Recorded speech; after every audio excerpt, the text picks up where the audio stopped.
Morning students, class 12-এর পর কোন course নিয়ে পড়াশুনো করবে, কোনো ব্যাচেলার ডিগ্রি হোক বা ডিপ্লোমা কোর্স হোক, কোন বিষয় নিয়ে পড়াশুনো করবে সেইটা বাছাই করা ভীষণ ইম্পর্টেন্ট। এটা আমি বারবার বলি। এর কারণ ক্লাস 12 অবধি পড়াশুনোটা বা শেখাটাই হচ্ছে তোমাদের মেন জিনিস ছিল। কারণ আলটিমেটলি আমাদের যে ট্র্যাডিশনাল পড়াশোনার সিস্টেম, সেখানে ক্লাস 12 অবধি পড়াশোনা করতেই হবে। তারপরে তুমি বাছাই করতে পারবে যে কোন কোন বিষয় নিয়ে তুমি স্পেশালাইজেশন করবে বা তুমি কোন প্রফেশনে যাবে সেটা ডিসাইড করবে। তো এই সময় যে কোর্সটা বাছছো সেটা বাছাই করাটা ভীষণ ইম্পর্টেন্ট। এবং সমস্ত ছাত্রছাত্রীদের আমি বলি যে এই সময় যে বিষয় নিয়ে পড়াশোনা করতে চলেছো, সেই বিষয় নিয়ে পড়াশোনা করার পর কী টাইপের চাকরির সুযোগ আছে বা কী টাইপের কাজ করার সুযোগ ভবিষ্যতে থাকবে, সেটা ভেবেচিন্তে তারপর কোর্সটা বাছাই করাটাই কিন্তু ভীষণ ইম্পর্টেন্ট। কারণ এমন কোনো বিষয় নিয়ে গ্র্যাজুয়েশন করলে বা এমন কোনো বিষয় নিয়ে ডিপ্লোমা করলে যেটা করার পর হয়তো দেখলে আলটিমেটলি চাকরির সেরকম সুযোগ নেই, তাহলে সেই 3 বছর বা 4 বছরের বা 2 বছরের যদি ডিপ্লোমা কোর্স হয়, সেই টাইমিংটাও ওয়েস্টেজ হবে, প্লাস সেই যে কোর্স ফিটাও কিন্তু ওয়েস্টেজ হয়ে যাবে। এবং এখন স্টুডেন্টরা অনেক স্মার্ট হয়ে গেছে এবং তারা মোটামুটি জানে যে কোন কোন বিষয় নিয়ে পড়াশুনো করলে ভবিষ্যতে চাকরির সুযোগ আছে, এবং প্রফেশনাল যে ডিগ্রি কোর্সগুলো বা ডিপ্লোমা কোর্সগুলো আছে সেগুলো বেছে নেয়। এবং অবশ্যই এটা বলার অপেক্ষা রাখে না যে মেডিকেল লাইনে যে সমস্ত মেডিকেল ইন্ডাস্ট্রি বা মেডিসিন ইন্ডাস্ট্রি, এই ইন্ডাস্ট্রি বা এর কিন্তু চাহিদা বা এই ইন্ডাস্ট্রিতে সমস্ত ক্যান্ডিডেটের চাহিদা কিন্তু দিনকে দিন বাড়বে। কারণ বলতে নেই যে যত দিন যাবে তত কিন্তু মেডিকেল সায়েন্স আরও উন্নত হবে এবং মানুষের রোগ ভোগ এই সবগুলো বাড়তে পারে বা শারীরিক অসুস্থতা এগুলো হতেই পারে। সে কারণে মেডিকেল ইন্ডাস্ট্রি কিন্তু গ্রো করবেই, এটা মাথায় রাখতে হবে। সো মেডিকেল ইন্ডাস্ট্রিতে প্রথমেই যে কোর্সটার নাম সবার মাথায় আছে সেটা এমবিবিএস অবশ্যই। কিন্তু সেই এমবিবিএস কোর্স করতে গেলে প্রথম দিকে যে গভর্নমেন্ট কলেজ যদি কেউ করতে চায়, তার জন্য যে পড়াশুনো, যে নিটে একদম প্রথম দিকে র্যাঙ্ক করতে হয়, এই সমস্ত ব্যাপারগুলো সেগুলো খুব একদম যারা ভীষণ মেধাবী ছেলে তাদের জন্য, এবং একদম প্রথম দিকে যারা থাকবে তারাই হাতে গোনা কিছু সিটে চান্স পাবে। বাকি সবার ক্ষেত্রে কিন্তু আলটিমেটলি দেখা যায় যে বিভিন্ন প্রাইভেট যে মেডিকেল কলেজগুলো আছে সেই কলেজগুলো অ্যাডমিশন নিতে হবে, এবং সেইখানে অ্যাডমিশন ফিস কিন্তু হিউজ অ্যাডমিশন ফিস, যেটা কিন্তু মধ্যবিত্তের আয়ত্তে আসে না।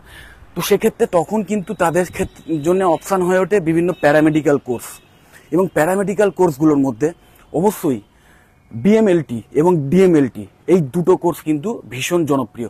বিএমএলটি হচ্ছে সোজা কথায় bachelor in medical laboratory technology, full time graduation course, একটা আর আন্ডার গ্র্যাজুয়েশন কোর্স, এবং এই কোর্স কিন্তু 4 বছরের হয়। এবং অবশ্যই এই কোর্সটা করতে গেলে ক্লাস 12-এ তোমাদের সায়েন্স ব্যাকগ্রাউন্ড থাকতে হবে। কিছু কিছু কলেজ আছে যারা আর্টস বা কমার্স থেকেও যে সমস্ত স্টুডেন্টরা পাস করেছে ক্লাস 12-এ তাদেরও অ্যাডমিশন করায়। আর একটা কোর্স আছে যেটা হচ্ছে ডিএমএলটি, যেটা বললাম যে diploma in medical laboratory technology, যে বিষয় নিয়ে তুমি গ্র্যাজুয়েশন করবে ডিএমএলটিতে, এখানে সেই বিষয়ের ওপরেই ডিপ্লোমা কোর্স। এটা 2 বছরের কোর্স এবং এর কোর্স ফি অবশ্যই বিএমএলটির চেয়েও কম হয়, এবং এটা 2 বছরের একটা ফুল টাইম ডিপ্লোমা কোর্স। কিন্তু এটার যে মেন ফেসিলিটি সেটা হচ্ছে যে তুমি ক্লাস 12-এ যে কোনো স্ট্রিম থেকে, সায়েন্স, আর্টস, কমার্স বা যে কোনো স্ট্রিম থেকে পড়াশোনা করেই কিন্তু তুমি এই ডিএমএলটি করতে পারবে। এবং এই ডিএমএলটি কোর্সটা 2 বছর করার পরে আলটিমেটলি কিছু কিছু কলেজ এমনও আছে যারা কিন্তু যখন সেকেন্ড ইয়ার কমপ্লিট হচ্ছে, লাস্ট 6 মাসে তোমাদের ইন্টার্নশিপের সুযোগ দেবে বিভিন্ন হসপিটাল বা বিভিন্ন ডায়াগনস্টিক সেন্টার বা বড় বড় যে নার্সিংহোম, সেই সমস্ত জায়গায়।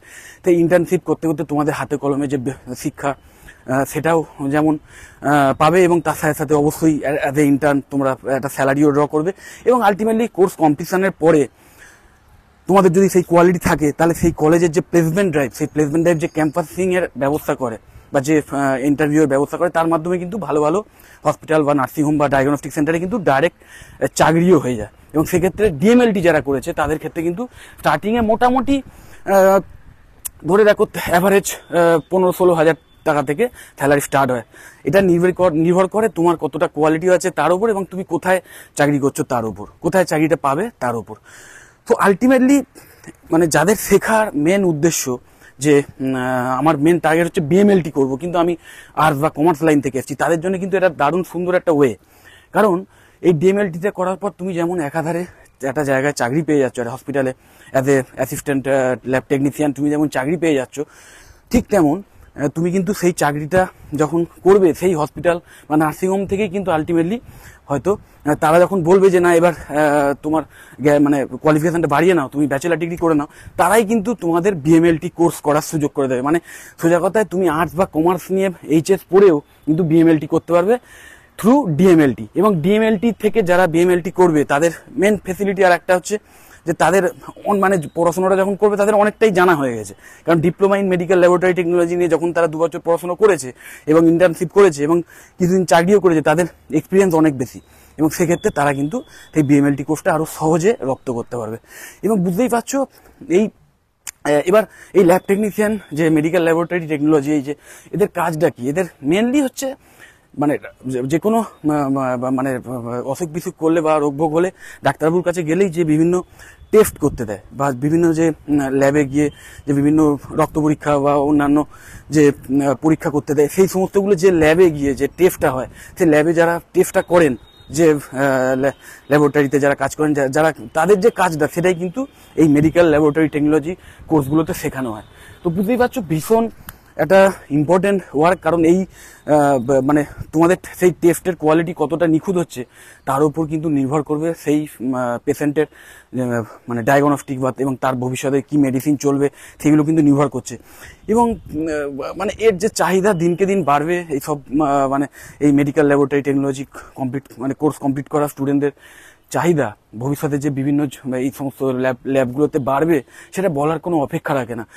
এবং সেইটা জেনেই কিন্তু প্রচুর স্টুডেন্ট এই লাইনে আসতে চায়। এবং আমি কিন্তু একটাই কথা তোমাদের বলবো যে আগে ভালো করে সিলেবাসগুলো দেখে নেবে, বিএমএলটি বা ডিএমএলটির যে সিলেবাস আমি অবশ্যই এই আমার ভিডিও ডেসক্রিপশন বক্সে দিয়ে দিচ্ছি, সেগুলো দেখে নেবে। দেখে নিয়ে যে কলেজ থেকে তোমরা করবে সেই কলেজের কী কী অ্যাফিলিয়েশন আছে এগুলো দেখে নেবে, কারণ অবশ্যই এই সমস্ত কোর্সগুলো যেহেতু মেডিকেল কোর্স, প্যারামেডিক্যাল কোর্স, সেইগুলোতে অবশ্যই কোনো গভর্নমেন্টের মানে অ্যাফিলিয়েশন রয়েছে কিনা, গভর্নমেন্ট বডির কোনো অ্যাফিলিয়েশন রয়েছে কিনা, ইউনিভার্সিটি বা কোনো বোর্ডের অ্যাফিলিয়েশন রয়েছে কিনা সেটা অবশ্যই দেখে নেবে। এবং দেখে নেবে যে সেই কলেজের ফ্যাকাল্টি প্রোফাইল কেমন আছে, বা সেই কলেজের রেপুটেশন কেমন আছে, বা সেই কলেজে প্লেসমেন্ট কেমন হয়, ট্রেনিং কেমন দেওয়া হয়, বাট ইন্টার্নশিপের কেমন ব্যবস্থা আছে। হ্যাঁ, সো এই সবগুলো অবশ্যই দেখে নিয়ে তারপরেই কিন্তু অ্যাডমিশনটা নেবে। এবং এখন থেকেই অ্যাডমিশন প্রসিডিওর স্টার্ট করে দাও, কারণ যেহেতু হাইলি প্রফেশনাল কোর্স এবং জব পাওয়ার চান্সটা ভীষণ হাই থাকে এই সমস্ত কোর্সগুলো করার পর। তো সেই কারণে মানে ভালো ভালো কলেজে কিন্তু সিটগুলো আগে থেকে ফিল আপ হয়ে যায়।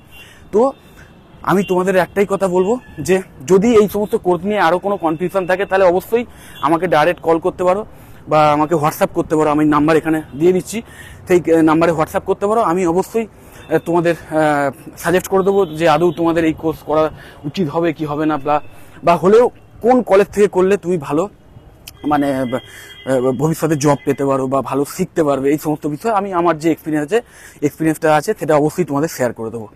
ভিডিওটা যদি ভালো লাগে অবশ্যই লাইক দিও এবং ভিডিওটা শেয়ার করে দিও বন্ধু বান্ধবদের।